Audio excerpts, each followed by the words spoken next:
How are you, All man? right, cool. I'm great. I'm chilling at home. Perfect. We had Perfect. uh we had 4th of July yesterday, which is like a big American holiday. So people lit a lot of stuff on fire around here. A lot Perfect. of Perfect. fireworks, Yeah, beer yeah. drinking. Perfect. Perfect. And first of all, I want to thank you for being here today. Today, let's to talk about the new album of Municipal and various things about the career of the band. Yeah. Okay, cool. So for starting with this, I want to ask you, how was the band or the idea of making a band born, and what does the name Municipal Waste refer to? All right. Well, I don't know. Me and Ryan were both kind of like in love with like early crossover thrash and stuff, and we were both kind of doing our own separate projects at the time. I mean, this is like 22 years ago or something like that. But we just felt like nothing was really working with either project that we were doing, and we both just really wanted to do like a crossover punk kind of metal band that wasn't really a popular thing where we lived or really in the US at all. So it was like 2000. So like back then there wasn't really a lot of like, uh, crossover bands. Sorry, I had a Yes. bug. Yes. um, but the name came from, the band name came from, Ryan saw it on the side of a garbage truck, and municipal waste means like city trash, which is kind of what we were. So we were like, we felt like it was a very well fitting band name for us. So we went with that. Good, good. Even I have one question about this from a subscriber that says, why at the time when nu and group metal were the most popular genres, the band decided to make two crossover thrash and thrash metal, which were genres that didn't receive much support at that time? Well, we never wanted to do the band to be like to play popular music. We didn't Mm. really think anyone would give a shit, but we were frustrated as music fans and as people who like really liked that kind of music. And we just were surprised that nobody was doing it. To me, I feel like it's the most fun. Like that would be when I see thrash bands playing, I'm like, that looks like the kind of music I'd want to play if I wanted to take the time and energy to be up there. So Mm. for us, that was we just did it because it's what we felt was right and what we wanted to do, and we were frustrated with where metal was at that time. It was just wasn't really what we wanted to be a part of. So we wanted to create our own thing. And what are your main musical influences? Oh man, I love all kinds of shit. My favorites are like Beastie Boys and Slayer. Um, I don't know. I listen to a lot of shit, man. Dark Like Angel, maybe? Dark Angel. Dark Yes. Angel's awesome. Mm. Yeah, I haven't thought. Yeah, yeah. Dark Angel's great. Nuclear Assault. I heard this. I CLI. heard this album, this new album of Municipal, and I find maybe some influences from Ride the Lightning and Master of Puppets from Metallica, right? Oh yeah, yeah, definitely. I feel like that song Demoralizer for sure has some of those vibes. And of course we love all that shit. Like obviously like Mm. Metallica, old Yeah. Metallica is a big influence on us. And like, the vibe where they came from back when they wrote those records has a lot to do with what we're trying to do too, where we're like influenced by like a lot of the old heavy metal bands too. So for us, like, learning that Metallica was like influenced by those bands as well, it's kind of makes a lot of sense. So it's like kind of grittier, like heavy metal, almost Mm. like bare bones, like raw recordings and stuff like that. Yeah, that's stuff that's influential to us too, especially as a band. Perfect. And do you listen another genres apart of thrash metal, like death metal, black, or stuff like that? I find it frustrating that metal is like separated into so many different subgenres. But you know, uh, I like it all. I like most of it. There's some I don't like. You know what I'm saying? You wanted the camera on. You get it. My baby. So, It's nice. It's what nice. kind of metal do you like? Yeah. You like? She likes porno grind. She likes porno grind. Porno grind. She loves Sarcophago. She likes them. She likes. What else you like? You like creative? Mayhem. You like creative? Mayhem, You like Gorgoroth. mayhem? Yeah, she's brutal. Very brutal. All right, go. Okay. And now about the new album of Municipal. How was the composition and recording process of Electrified Brain? Oh, recording process. Well, it was weird because it was like we were like in the middle of the pandemic, so it was a weird process because I wasn't able to go up to Virginia and practice the way I did, so we did it mostly like digitally as far as like sending back demos, and I would write stuff, and we'd have to do a lot of like emailing shit back and forth, changes. But once we got up there, we had, we went up to Philadelphia, which is like 5 hours away from where the band station. I live in Florida, so I was like 13 hours away from Virginia. Anyway, I had to travel very far during the pandemic, so it was weird. We had to, I had to fly on a plane. I landed at the airport and everything was closed. And it was weird because I live in Florida, which wasn't very strict during the pandemic, but Philadelphia was very strict, where everyone was even like outside wearing masks, and so it was very it was kind of shocking for me to go back into that situation. But as far as the process goes, we set up, we played live, we didn't do any like click track or what is it like in click tracks or I don't know. We just played raw in the studio, and Arthur just did his thing, and we just wanted to make sure that it was a raw sounding production, but everything cut through, and I feel like he really nailed the sound that we were looking for. Like Arthur was pretty incredible to work with. Was very difficult working with the conditions of the pandemic, right? Yeah, it was weird. I mean, yeah, it was cool though, because we were already kind of doing that before the pandemic happened, because I moved away about 6 months before, so we were already kind of learning how to rework and rewrite songs together. So once the shit happened, we were already like halfway done with writing the record, and we were able to just stop and just go back and just rework everything over again and recreate stuff, fix stuff that we threw out, and make the best record possible. And I'm really happy with it.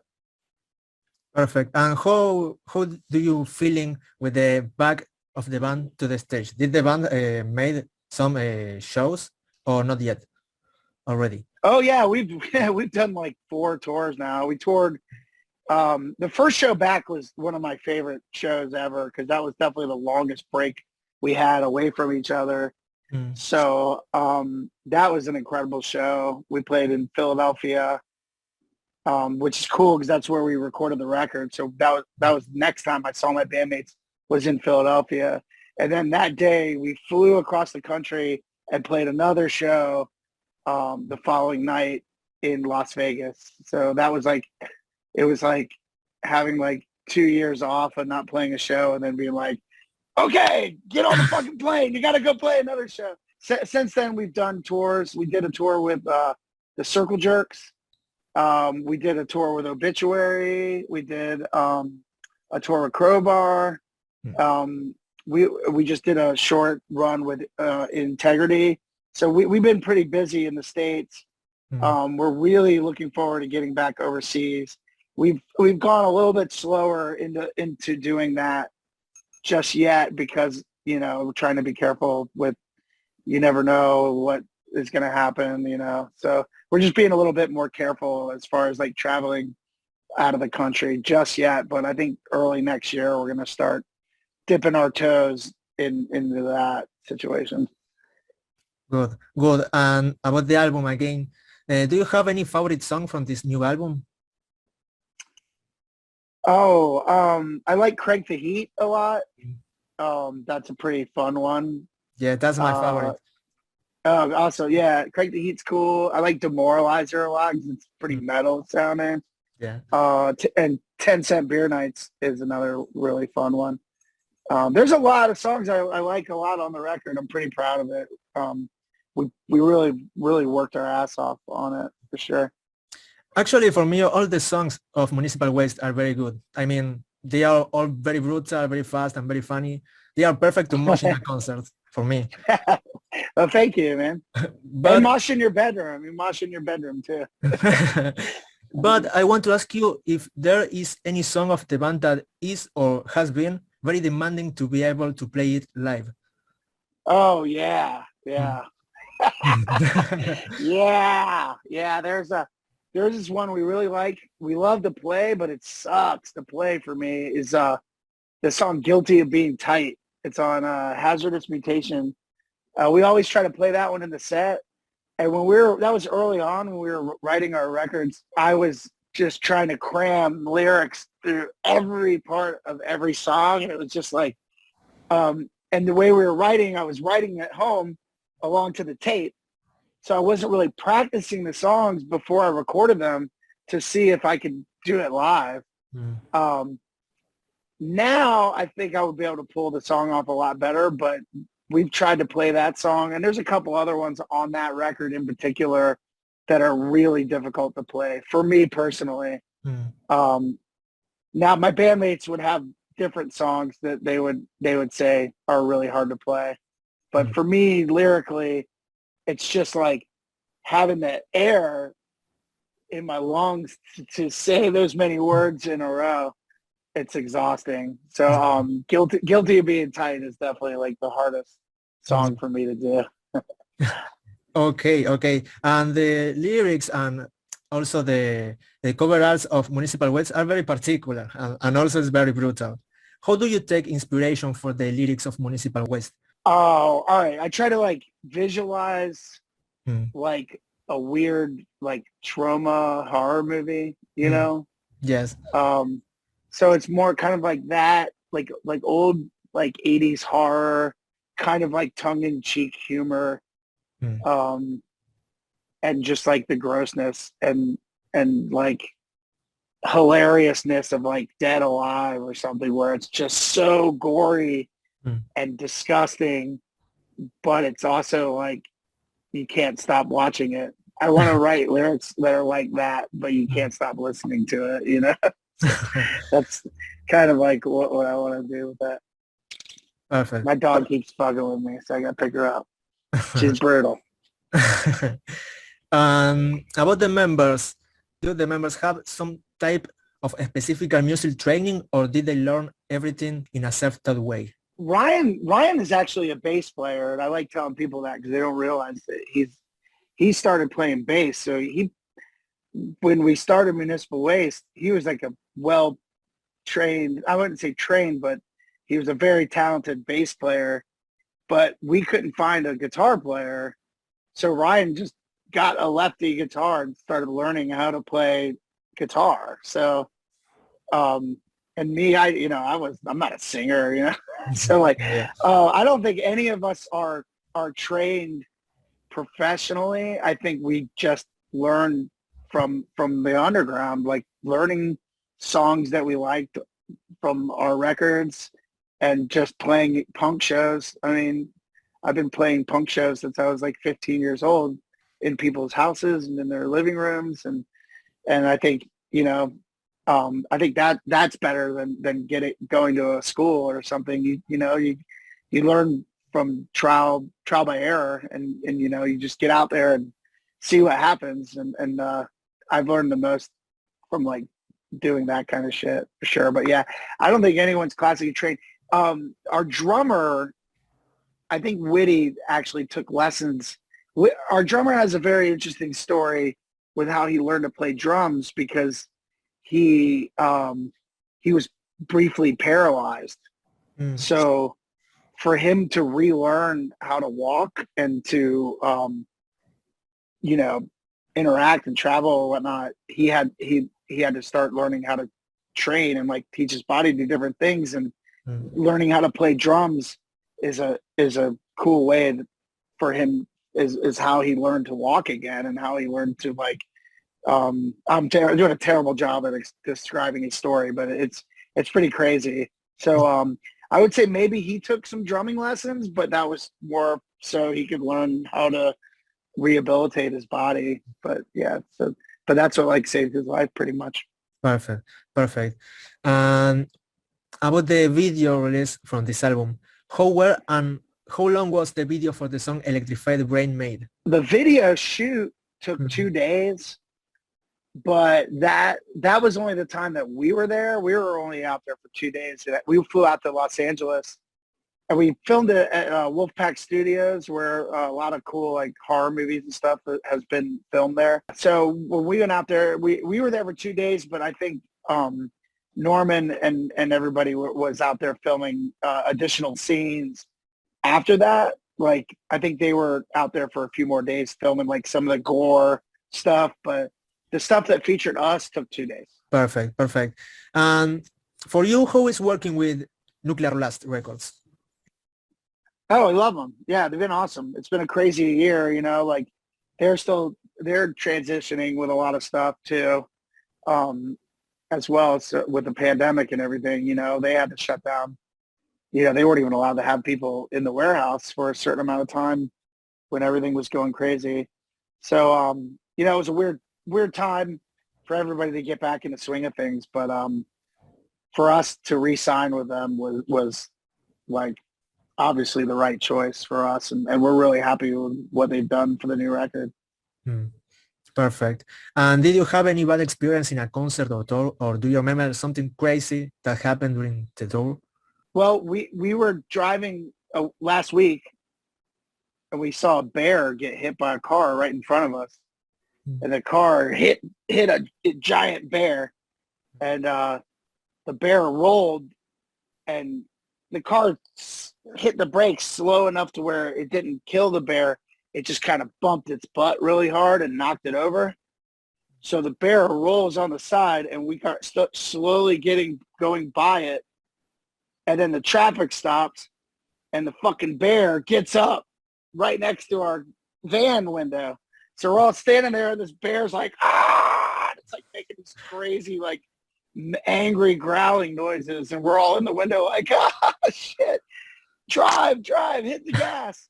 And we drove away. But that was the closest I've ever been to a bear in the wild. And that literally happened a week ago. So yeah, crazy shit happens on tour for sure. Okay. And the last question is, what advice will you give to a band that is just starting out in the industry? You know, I always say, take your time with writing. You know, don't rush anything. Make sure it sounds good. Make sure you're happy with it. And don't let anyone rush you. Just get the job done right and make sure it's what you love and you're happy with it.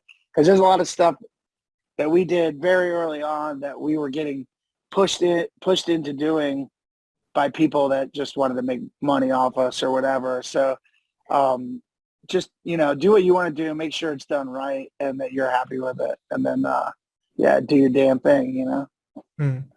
Perfect. Hell yeah. Perfect, Tony. Thank you again for being here. And that was awesome. all for today. I hope I see you in Argentina. I'm from Argentina, so I hope to see you all right soon. We love it there. We really like it there. It's a very fun place to play.